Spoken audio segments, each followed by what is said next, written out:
ഫയലിലേക്കാണ്. Kisan Samman Nidhi fund transfer ഫയലുകൾ ഒപ്പിട്ടിരിക്കുകയാണ് പ്രധാനമന്ത്രി. ചുമതല ഏറ്റെടുത്ത ശേഷം ഒപ്പിട്ട ആദ്യ ഫയലാണിത്.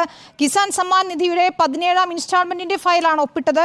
പ്രതിമാസം 9.3 കോടി കർഷകർക്ക് 500 രൂപ ലഭിക്കുന്നതാണ് പദ്ധതി. ശരത് കെ ശശി നൽകും വിവരങ്ങൾ. ശരത്ത്, മൂന്നാം തവണയും അധികാരം ഏറ്റെടുത്ത ശേഷം കർഷകർക്ക് വേണ്ടി ഏറെ ജനപ്രിയമായ ഒരു ഫയലിലാണ് ആദ്യം തന്നെ പ്രധാനമന്ത്രി ഒപ്പിട്ടിരിക്കുന്നത്. എന്താണ് വിവരങ്ങൾ?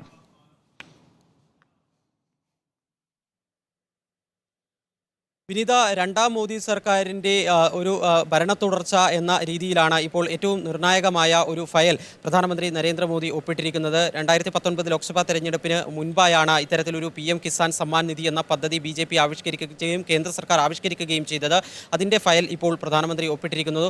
11:30 സൗത്ത് ബ്ലോക്കിലെത്തി പ്രധാനമന്ത്രി അദ്ദേഹത്തിൻ്റെ ഓഫീസിലെത്തി ചുമതല ഏറ്റെടുത്തു. അതിനുശേഷമാണ് 20,000 കോടി രൂപ കർഷകർക്ക് വിതരണം ചെയ്യുന്നതിനു വേണ്ടിയുള്ള ഒരു ഫയൽ ഒപ്പിട്ടിരിക്കുന്നത്. 9.3 കോടി കർഷകർക്കാണ് ഈ PM കിസാൻ സമ്മാൻ നിധിയുടെ 17ാം ഇൻസ്റ്റാൾമെന്റ് ലഭിക്കാൻ വേണ്ടി പോകുന്നത്.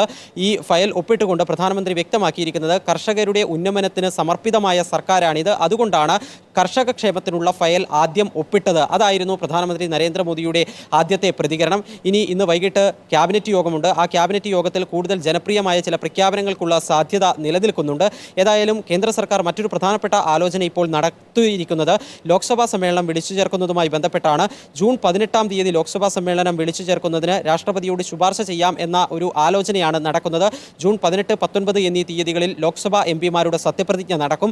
20-ാം തീയതി സ്പീക്കർ തെരഞ്ഞെടുപ്പ്, 21-ാം തീയതി രാജ്യസഭയുടെയും ലോക്സഭയുടെയും സംയുക്ത സമ്മേളനം. ഈ രീതിയിലുള്ള ഒരു ക്രമീകരണം ഇപ്പോൾ കേന്ദ്ര സർക്കാർ ആലോചിക്കുന്നുണ്ട്. മന്ത്രിസഭാ യോഗത്തിന് ശേഷം നിർണായക പ്രഖ്യാപനങ്ങൾ ഉണ്ടാകുമെന്ന് തന്നെയാണ് നമ്മൾ പ്രതീക്ഷിക്കുന്നത്.